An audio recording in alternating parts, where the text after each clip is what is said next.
looks like this. It's x squared minus 2x minus 8y plus 17 equals 0. So I need to get this in what kind of form?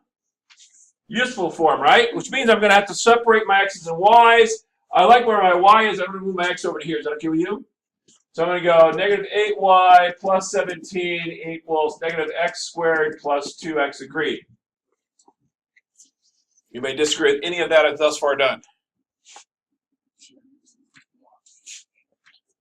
Now, I got a problem on the right-hand side. What's my problem on the right-hand side?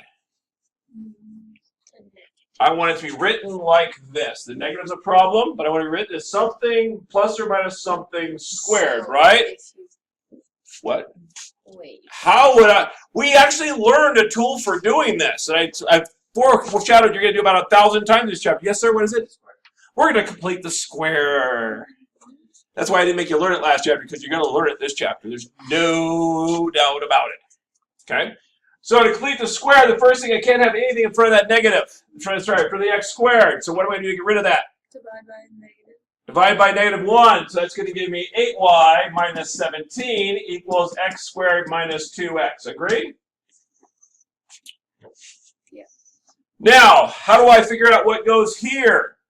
Factor. I'm going to, what? Factor would be the hard way to do it. We're not going to do that. What's that?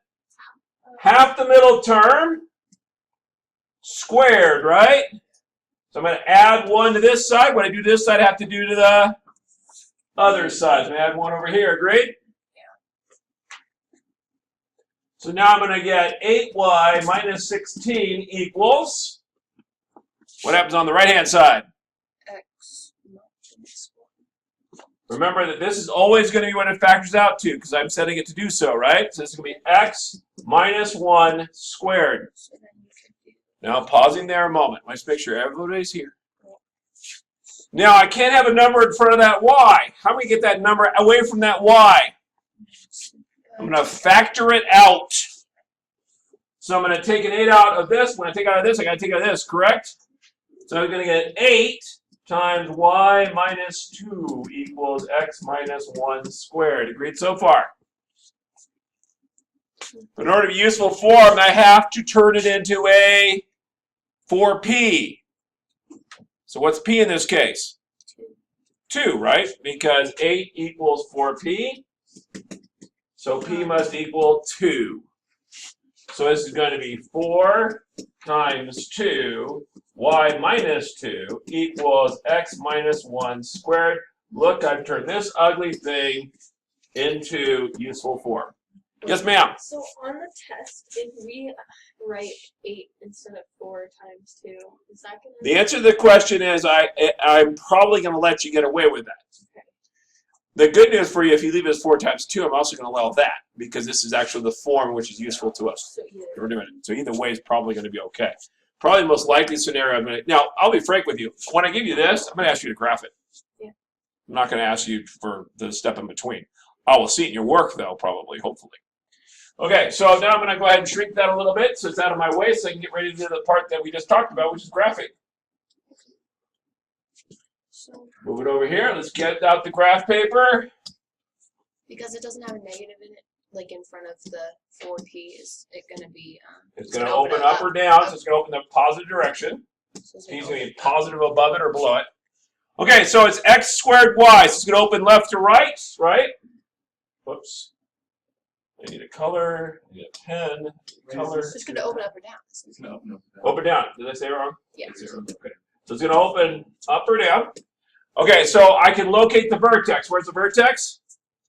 1, 2. So it's going to be 1 up 2. So there's my vertex right there. Got it? Write your head down, Mr. Ranga. This is where we're learning the stuff. Right this moment is the learning part. If you learn it really good, then you can put your head down during the review because you got it, right? That's the way it works. Okay, so then my foci is 2, positive from this direction, right? We agreed it's going to be up or down, so positive 2 would be which way? Up 2. So that's my foci is. Agreed? Now, if that's my foci, I'm going to go twice this distance to the left and to the right. So twice 2 is 4. So 1, 2, 3, 4. Here's 1 point. 1, 2, 3, 4. Here's my other point, and I am ready to graph it.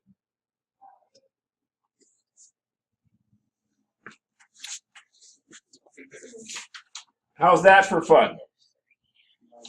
Now, it says in the instructions, find the coordinates of the vertex. What's the coordinate of the vertex? 1, 2. The coordinates of the foci?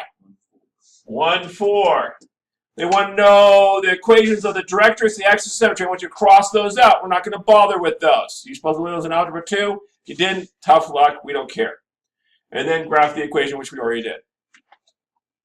Got it? Now the directrix would be y equals 0. Is that okay with everybody? So you could do that. And axis of symmetry would be x equals 1. Totally okay. But I'm not really going to ask you those questions. I'm going to ask you about the foci for 100% sure and how to graph it for 100% sure. And I might give you the directrix, in which case you would have to find it. But other than that. Okay, we try number 2. You got it. Number 2. If p equals -3. Okay, so I got y squared plus 6y plus 9 equals 12 minus 12x. Agreed. So, has your hand up or are you just stretching? I'm stretching. Awesome. Okay, so then I look at this and go, all right, so I can be a separate from x's and y's are already separated. I'm going to move my 9 over to here because I don't want it in my way. Now, this is a waste of time, and I apologize for this. I am wasting your time, right? So if I subtract 9 from both sides, I get 3 minus 12x. I'll explain why I'm wasting your time in a moment. Now, I need to get half the middle term squared. I need to add 9 to both sides now. So I get y plus 3 squared equals, over here I got 12 minus 12x. That make sense? The trough, how's that? You good? Not good? Okay. All right, so now I'm going to go ahead and try to fix this side over here. I notice this side I got a negative 12 in front of my x, so I'm going to factor out a negative 12. That's going to give me x minus 1. All right, get it set up the right way. What do I do at 12? Divided by 4. Negative 12 equals 4p. By now you're probably coming up with new ways to do it other than the way I'm showing you. So that's going to be 4 times negative 3, x minus 1.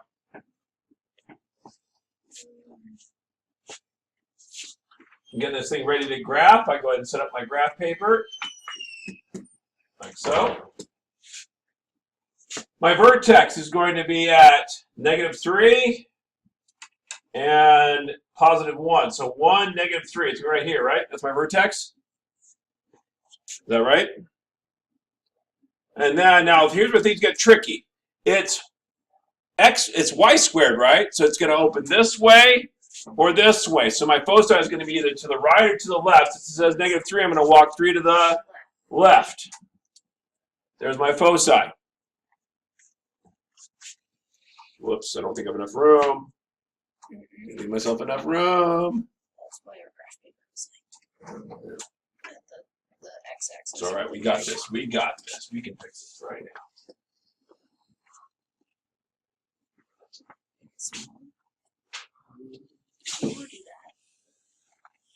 Where's my wait? Still up there? Come on. Can't still be up there. Ah! What happened? There you go. All right, we can try some more. No, don't want to do it. It's gone forever. Okay. It's still up here. What the heck? It never works out that way.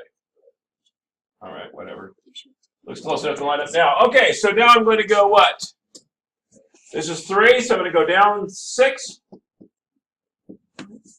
There's a point, up 6. Whoop, that was close. 2p. It's the length from each foci. Got it?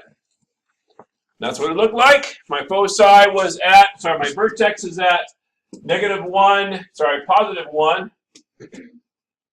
Positive 1, negative 3. My foci is at negative 2, negative 3. And I wrote my equation in useful form, although it just came off my screen. Make sense? Yep. 4 we're good? All right. Because that's shape number 1. And we have 4 of them.